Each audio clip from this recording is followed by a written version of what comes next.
Podkoška.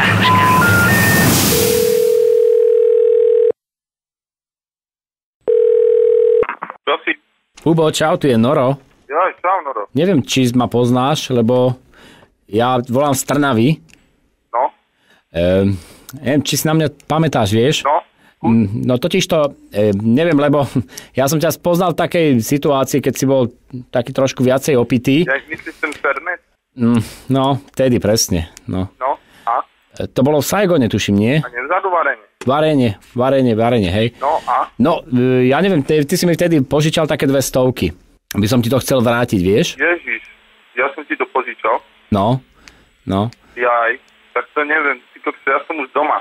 Aha, a ty nie si z Trnavy tuto? Nie, ja som z východu. Aha, no tak škoda, no. Lebo však, no ja by som sa rád, vieš, aby som to mal nejako z krku. No a ty si odkiaľ z východu si ty? No? 28.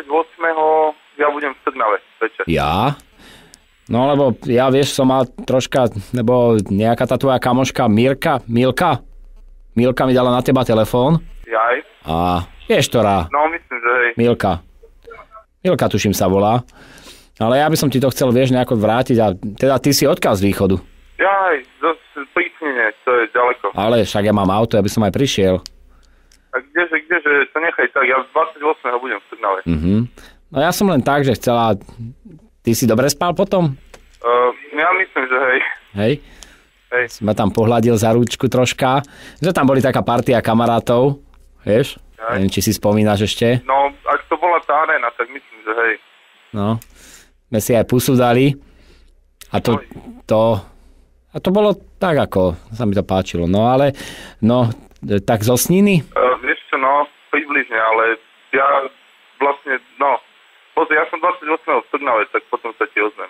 Alebo teda mi zavolaj večer. Dobre, môžem ti lebo ja zajtra mám čas, vieš, a už mám všetko porobené, aj okna som poumýval, že by som zajtra prišiel nejako. Ja to zajtra nebudem, lebo idem na návštevu. Však ja prídem na návštevu za tebou, no. Alebo tak, dobre, tak díky teda, no. Potom v Trnave. Dobre. Díky moc. 28. sa potom nejako ozví, alebo dobre. Dobre, tak čau, Bubiško, ahoj. Jasne, Čau. Podkoška.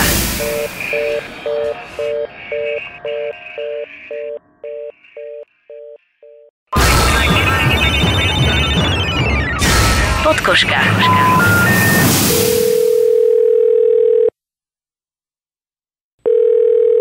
Haló? Čau, Bubo, tu je Noro. Pamätáš si na mňa? Ja som ti volal asi pred Vianocami. No, jasne. Čau, Bubi. Prosím ťa pekne, ja som teraz v Bratislave, ale chcel som ti tie 200 vrátiť. To má čas, keď budeš niekedy. A nemáš čas vôbec teraz?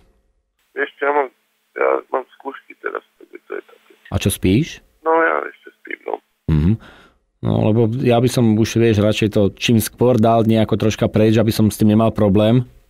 Nemáš? To nesúri, to má čas. No a nemôžem ťa nejako stretnúť, ja budem po obede, prídem už do Trnavy. Vieš čo, ja mám teraz, ja nechodím ani vonku, lebo mám skúšky, ale mám to rozbehané. Aha. No, lebo neviem, my máme v taký klub dobrý v Modránke. Vieš, že to nie je ďaleko, tam pri Kultúráku, že či by sme sa tam nestretli, dobrá zábavička tam býva. Však ty vieš sa tak dobre pozabávať. Nie, určite nie teraz. Čo? No tak ale... Nemôžem, lebo až potom niekedy vo februári by som možno mohol ísť. No ale však to je možno hodinka, 2. Čo, nedá sa vôbec? Nie, nedá sa. Nedá sa, no ale tak ja by som už sa chcel s tebou stretnúť veľmi, vieš? Vtedy, keď si mi tú ruku dával na zadok. Pamätáš? Až potom. Zajtra mám skúšku, takže to je tak. Aha. Tak zajtra, že by som ti zavolal, alebo v piatok ti môžem zavolať? No, alebo v piatok. Dobre, teda, tešíš sa na mňa? Čože? Či sa na mňa tešíš? Čo sa vlastne vtedy stalo? No tak, ty nepamätáš?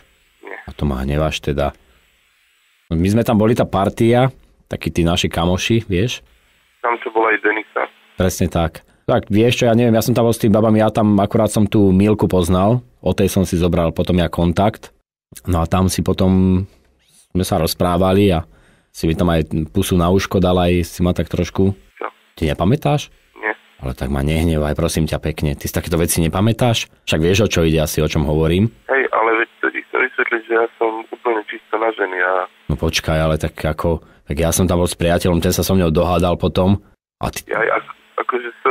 Sorry, keď som spravil niečo také, ja som... No tak ale to teraz, vieš, sorry, teraz čo ja? No. Ja som úplne čisto na ženy, s týmto... No tak hej, ale tá hanba, čo som tam ja zažil, však to je ako, vieš, no, toto, čo mám teraz ja robiť. To bolo vtedy v aréne. V aréne, áno. Môžeme sa stretnúť, porozprávať o tom, ale... A kedy ti teda zavolám? V piatok. Dobre, Bubo. No tak maj sa pekne, ahoj. Ale zdvihni určite, dobre? No jasne. Dobre, čau. Podkoška.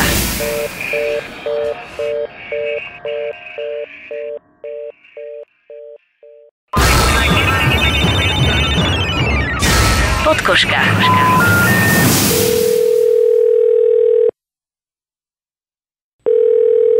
Áno? Dobrý deň, to je Krátky, pán Áno. Dobrý deň, to je doktor Krátky, advokátska kancelária doktora Briestenského. Môžem s vami chvíľku hovoriť? No, nech sa páči. Viete, čo máme klienta pána Norberta Halasa, mám tu na vás, chce podať trestné oznámenie, tak vám volám kvôli tomu. Ide tam o psychickú újmu, ktoré ste mu spôsobili nejakým prísľubom partnerského spolužitia a proste nejaké takéto veci sú tu, kde ešte uvádza, že nakoľko je homosexuál, tak to pociťuje ako nejaký výsmech z vašej strany a proste psychická újma a tak ďalej. No ja som mu povedal, že trestné oznámenie zatiaľ vydržíme, že aby sa teda pokúsil o mimosúdne vyrovnanie, respektíve, že ja sa teda s vami pokúsim. Tak on tvrdí, že požaduje nejakú finančnú sumu. Predbežne hovoril 100 000, čo som hovoril teda, že to je trošku priveľa. Chcel by som vedieť nejaké podrobnosti, lebo v tom trestnom oznámení on hovoril dosť nesúvislo.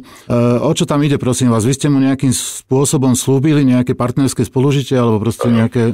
Prosím vás, my sme sa, teda respektíve, boli sme sedieť normálne študenti, ja som sa opiel a ja som si na druhý deň, teda odkiaľ som sa dozrel, ja som si na druhý deň vôbec nič nepamätal. Takže vy neviete žiadny, lebo on má na to nejaký dokonca 2 svedkov podpísaných, bol s tým u notára, údajne ste ho držali za ruku a nejaké bosky tam padli a dokonca tvrdí, že ste mu prislúbili nejaké spolubývanie.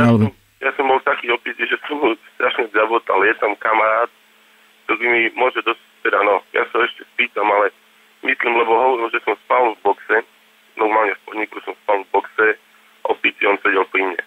Išli sme spolu domov s tým kamarátom, ktorý ma nesol na iniciát. Čiže vy máte tiež nejakého svedka tej udalosti. Ano. Kedy to bolo, prosím vás? Viete ten dátum? By som si poznačil. Ježišmária. Kedy sa to stalo? Áno. Fúha. To bolo 15. decembra. Možno. Tak nejako. 15. december a to bol nejaký podnik tu v Trnave, hej? Áno. Takže vy si vlastne nič z tej noci nepamätáte, vy osobne teda nie ste zameraní nejakým spôsobom sexuálne takýmto, hej?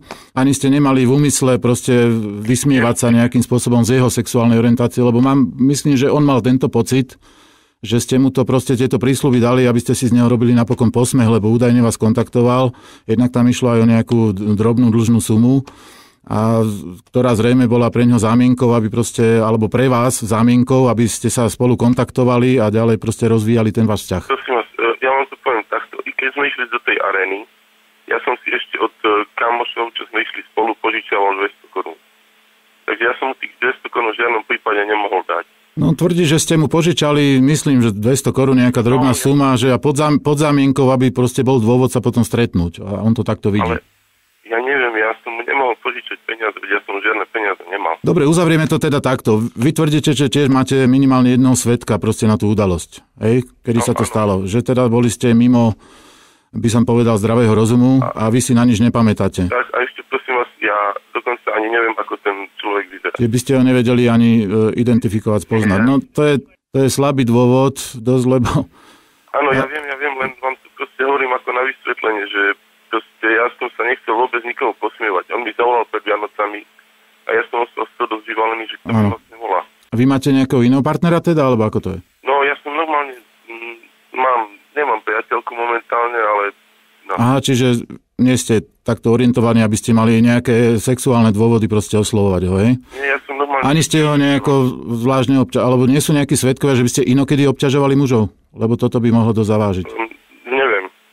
Myslím, nie, asi neviem. Lebo oni sú nejaký klub, že klub Ružový panter niekde v Modranke, tak neviem, nakoľko on odtiaľ dostane svedkov, ktorí chodia s ním, že či ste sa nejakým spôsobom takto správali. No pozrite sa, urobíme to takto.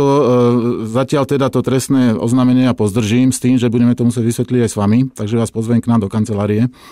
Dobre, kde proste... kanceláriu v Trnave na Trojičnom námestí. Ja vám ešte dnes zavolám, alebo dnes vlastne je piatok. Zavolám vám niekedy z kraja týždňa, dobre, pondelok, utorok. A dohodneme sa na tom a pokiaľ teda sa nepreukáže táto podstata činu, tak my samozrejme sa nebudeme takémuto klientovi venovať. Len zatiaľ teda, bohužiaľ, sú tu nejaké fakty, ktoré treba vyvrátiť istým spôsobom, pretože môže sa obrátiť na niekoho iného samozrejme, keď my to zamietneme, takže my to chceme zamietnúť tak, aby sme mali nejaké argumenty. Dobre, takže z kraja budúceho týždňa vám zavolám a vybavíme to. Skúste si zatiaľ spomenúť alebo zohnať zo svojho okolia svedkov na ten večer, proste, že ste boli naozaj, ste spali, boli ste pod vplyvom alkoholu a jednoducho nemôžete si na nič pamätať, ani keby ste chceli. Plus na to, že teda ste s nikým, okrem toho, že ste sa s niekým rozprávali, že ste nikomu proste nič nesľubovali, že ste ho nejakým spôsobom sexuálne nestimulovali. Dobre? No, jasné, dobre. Takže zatiaľ len ďakujem, ozvem sa vám budúci týždeň, pondelok a utorok. Majte sa, dovi. Dovi. Podkoška.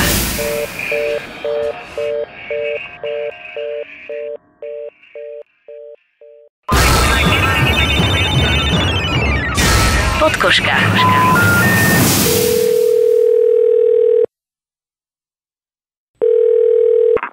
Pán Áno. Tu je doktor Krátky, zdravím, ja som vás pred chvíľkou volal. No volám vám hneď teraz preto, lebo situácia sa zmenila. Prišiel sem ten pán Halás a proste vyjadril sa v tom zmysle, že teda by sa to dalo upraviť aj iným spôsobom.